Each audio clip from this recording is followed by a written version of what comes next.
all, welcome to my channel Inspire Pharma. Today I am going to talk about the new disease. I am going to talk about the dengue fever in my this video. तो आप सभी को पता होगा कि अभी इस season में काफी सारे केसेस आ रहे हैं डेंगू फीवर के. तो just provide the knowledge about the dengue fever, I am making this particular video. सबसे पहले डेंगू फीवर एक्चुअली में होता क्या है. डेंगू फीवर जो है एक एडिस इजिप्टी नाम के मॉस्किटो से काटने से होता है. अगर ये एडिस इजिप्टियो नाम का मॉस्किटो किसी भी हेल्दी पेशेंट को काट ले, किसी भी हेल्दी पर्सन को काट ले, तो उस पर्सन को डेंगू फीवर हो सकता है. अब ये एडिस इजिप्टी नाम का मॉस्किटो, इसकी प्रेजेंस ज्यादा कहाँ होती है. जैसे कि इस रेनी सीजन में काफी लोगों के जो घरों में पानी इकट्ठा हो जाता है. Contaminated water just get collected और just get increased in the most of the people. तो अगर आपके नियर बाय कहीं पे भी पानी इकट्ठा है, कहीं टायर्स में, तो वहां से इस बैक्टीरिया की ग्रोथ हो सकती है और वहां से ये बैक्टीरिया आपकी बॉडी में एंटर कर सकता है. Okay, so this is how the patient can get infected from the dengue fever. अब बात करते हैं कि what are the major symptoms of the dengue fever. There are various symptoms of the dengue fever. Okay, so the most prominent symptoms and the most common symptoms जो dengue fever में patients को होते हैं, that is fever.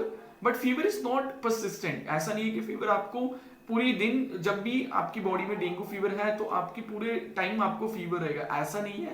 Fever is a biphasic fever, मतलब आपको कभी fever होगा, कभी नहीं होगा. So this is the kind of the fever which you will have when you are suffering from the dengue fever.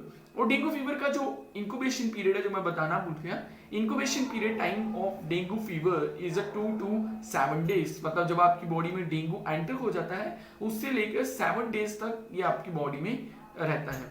Okay, and the first symptom मैंने क्या बताया, biphasic fever. The second symptom the patient can have is eyes pain. उसकी eyes में काफी pen होती है, body pain, okay, headache. So these are the 4 common symptoms which are mostly present in the number of patients. Other than these are the very common symptoms, or these are not critical symptoms, but some very few amount of the patients are also suffering from the certain serious symptoms. और उस serious symptoms में आपको doctors को consult करना चाहिए at the same time. Okay, तो क्या क्या मेजर सिम्टम्स हैं, क्रिटिकल सिम्टम्स कौन कौन से होते हैं. The critical symptoms of the dengue fever are basically you will have the bleeding from the nose. आपके नोज में से खून निकल सकता है आपके ब्लड में.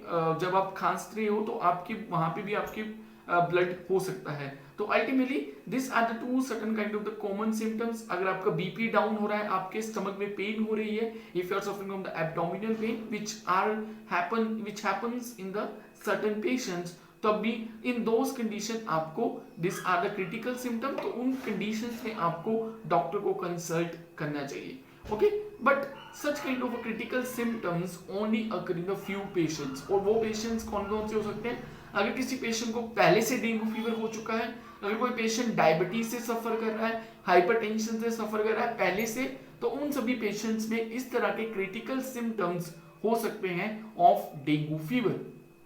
ओके, तो ये होगी सिम्टम्स के बारे में बात. अब हम बात करते हैं कि अगर डायग्नोसिस की बात करते हैं. चलो, तो डायग्नोसिस के लिए doctor will prescribe you the total blood counts and presence of NS1 antigen is evaluated. तो शुरू वाले दिनों में जो है डेंगू के जो स्टार्टिंग पीरियड ऑफ टाइम होता है, उसमें NS1 एंटीजन अगर आपके ब्लड में डिटेक्ट होता है, तो it means you are suffering from the dengue fever. Other than this things, the major जो डायग्नोस्टिक मार्कर है डेंगू फीवर का, वो है reduce in the platelets count. I think आप सभी को पता होगा कि प्लेटलेट्स हमारी बॉडी में क्या रोल प्ले करते हैं. जिनको नहीं पता वो बता देता हूं कि प्लेटलेट्स जो हैं वो हमारे ब्लड अगर हमारे कहीं पे इंजरी हो जाती है, तो वहां से ब्लड निकलना शुरू होता है, तो उस ब्लड के फ्लो को स्टॉप करने के लिए हमें प्लेटलेट्स की रिक्वायरमेंट रहती है. ओके, सो अब when the patients are suffering from the dengue fever, उनकी बॉडी में प्लेटलेट्स का काउंट कम होना शुरू हो जाता है. बिकॉज ऐसा क्यों होता है, most of the people have this question, why in the dengue fever there is a reduction in the platelets level is observed. So उसका one of the reason ये है कि जब भी हमारी बॉडी में कोई भी वायरस, कोई भी bacteria and any kind of the pathogens when attack our body, it undergo the replication in our body by using particular part or by using the particular cells. तो डेंगू फीवर जो है हमारी body में replication किसके through करता है? By the platelets. So when it start infecting the platelets, there is a reduction in the number of platelets is observed. तो जैसे जैसे मतलब इन्फेक्शन बढ़ती जाएगी वैसे वैसे प्लेटलेट्स का लेवल और भी डाउन होता जाएगा. So that's why the platelets level decrease, reduction is observed in the patient suffering from the dengue fever. अगर आपकी प्लेटलेट्स का काउंट 20,000 से कम हो चुका है, in that conditions doctor will prescribe you the transfusion, जिसमें आपको ब्लड बैंक के थ्रू आपको प्लेटलेट्स चढ़ाए जाते हैं. ओके, सो ये बात होगी डायग्नोसिस के बारे में, सिम्टम्स के बारे में, कॉज के बारे में. अब बात कर लेते हैं कि इफ अगर आप में डेंगू पॉजिटिव आ चुका है उस कंडीशन में आपको क्या करने की जरूरत है. मोस्टली जो प्लेटलेट्स का लेवल काउंट कम हुआ होता है वो धीरे धीरे अपने आप नॉर्मल में आना शुरू हो जाता है in the last days of the dengue fever. मैंने आपको बता दिया कि अगर आपके 20,000 से सेल कम हो रहे हैं तो उस कंडीशन में ही आपको ट्रांसफ्यूजन की जरूरत है. ओके, उसके बाद second thing you have to do is, जो आप घर पे कर सकते हो और आप डेंगू फीवर से सफर कर रहे हो और डॉक्टर भी आपको प्रिस्क्राइब करते हैं कि आपको ज्यादा से ज्यादा अमाउंट ऑफ वाटर इनटेक करना है, आपको अपनी बॉडी को हाइड्रेटेड करना है और आपकी बॉडी में पानी का लेवल किसी भी कंडीशन में कम नहीं होना चाहिए. So that's what is the second thing which you need to do when you are suffering from the dengue fever. Other than this things doctor can also prescribe you to go for the paracetamol. अगर आपको fever हो रहा है तो आप paracetamol drug ले सकते हो.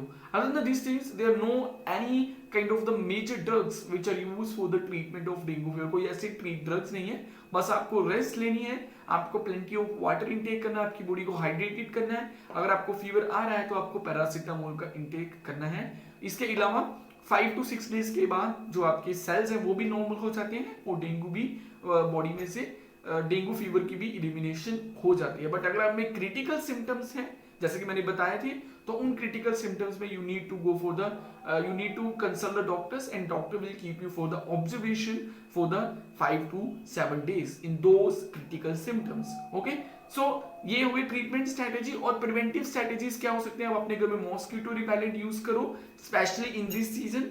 आप अपने घर के नियर पानी इकट्ठा मत होने दो. ओके, बिकॉज वहीं से इस बैक्टीरिया का आइसोलेशन सोर्स है. Okay, thank you so much. I hope आप लोगों को मेरी इस वीडियो से काफी यूजफुल नॉलेज मिली होगी अबाउट डेंगू फीवर. इसके बाद मैं कुछ और वीडियोस बनाता रहूंगा आप लोगों के लिए. Thanks for supporting, keep supporting inspire pharma. Thank you.